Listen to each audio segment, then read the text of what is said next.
नमस्कार बच्चों, स्वागत है आप सभी का आपके अपने YouTube channel self study with RP sir में। हम क्लास 10th की मैथ का तीसरा चैप्टर दो चर में रैखिक समीकरण युग्म से एक्सरसाइज 3.2 का क्वेश्चन नंबर 2 आज करेंगे। प्रश्न में दिया है कि अनुपातों a1/a2, b1/b2 और c1/c2 की तुलना कर ज्ञात कीजिए कि निम्न समीकरण युग्म द्वारा निरूपित रेखाएं एक बिंदु पर प्रतिच्छेदित करती हैं, समांतर हैं अथवा समपाती हैं। हमें a1/a2, b1/b2 और c1/c2 की तुलना करके हमें ये ज्ञात करना है कि जो समीकरण युग्म दिए हुए हैं ये समीकरण युग्म किस प्रकार के हैं। ये रेखाएं जो इस बनेंगी वह एक दूसरे को प्रतिच्छेदित करती हैं या एक दूसरे के समांतर हैं या समपाती हैं। तो सबसे पहले आप ये समझिए a1, a2, b1, b2 क्या है। ये यहाँ पे समीकरण दिया हुआ है 5x - 4y + 8 = 0 और ये है 7x + 6y - 9 = 0। यहाँ इसका मानक समीकरण होता है ax + by + c = 0। तो यहाँ x की जगह पर a है, यहाँ b है और यहाँ c है। ये c अचर पद होता है। a x का गुणांक होता है और b y का गुणांक होता है। ये आपको ध्यान में रखना है। और इस समीकरण में पहले समीकरण को हम यहाँ इसको a1 मानेंगे, b1 c1, a1 b1 c1 और ये होगा a2 b2 c2। ठीक है। तो सबसे पहले ये समझ लेते हैं कि इनके अनुपातों में अगर a1 a2 का अनुपात b1 b2 के अनुपात के बराबर नहीं होगा तो रेखाएं प्रतिच्छेदी होंगी। ये आपको ध्यान में रखना है। यदि a1/a2 = b1/b2 = c1/c2 होता है तो रेखाएं समपाती होंगी। और a1/a2 = b1/b2 होता है लेकिन इसके c1/c2 के इक्वल नहीं होता तो रेखाएं समांतर होती हैं। ठीक है। तो इसके आधार पर हम इनको हल करेंगे। तो चलिए हल करते हैं। यहाँ ध्यान देने वाली बात है a1 5 है, b1 -4 है, c1 8 है। इसी तरह से दूसरे समीकरण में a2 7 है, b2 6 है और c2 -9 है।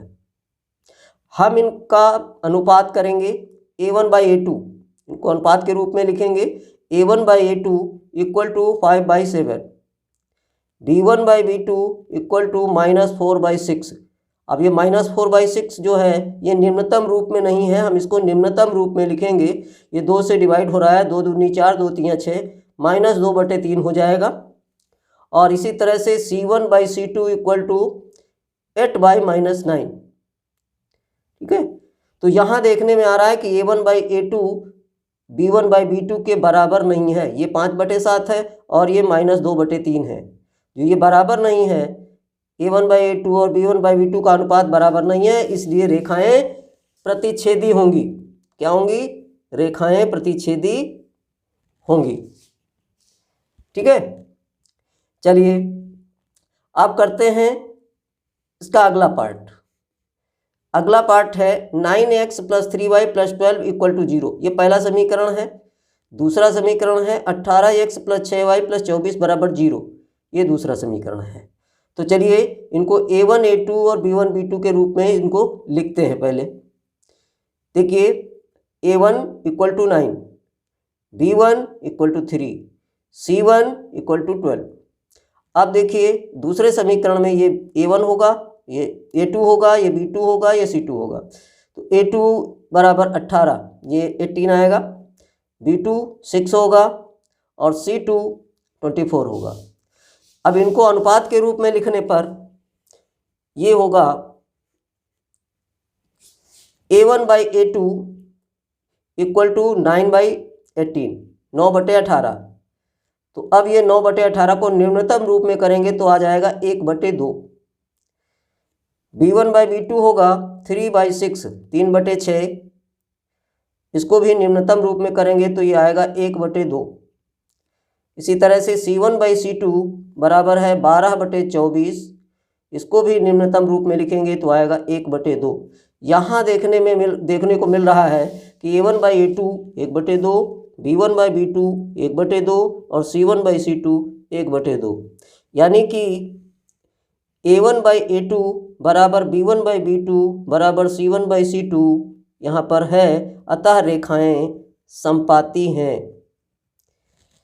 समपाती का मतलब होता है एक रेखा के ऊपर जस्ट दूसरी रेखा। चलिए अगला क्वेश्चन करते हैं, थर्ड क्वेश्चन है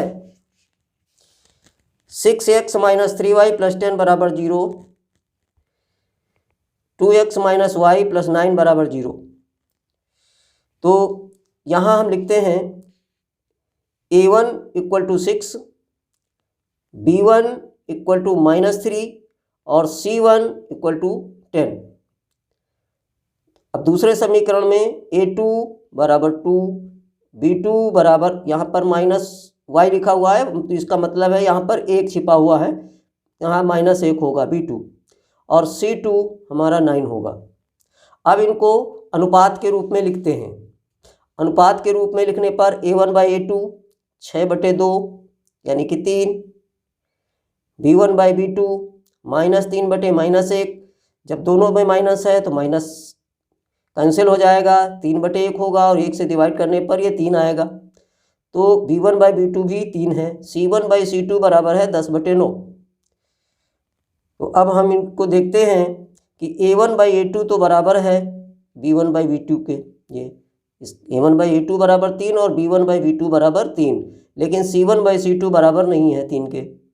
ठीक है, तो A1/A2 = B1/B2 not equal to C1/C2।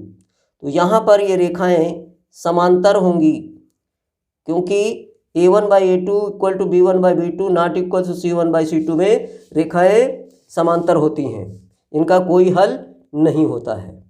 ठीक है, चलिए अगर आपको वीडियो पसंद आया हो तो लाइक कीजिए। अगर आप हमारे चैनल पे नए आए हैं तो हमारे चैनल को सब्सक्राइब कीजिए। फिर मिलते हैं अगले वीडियो में, तब तक के लिए जय हिंद, जय भारत।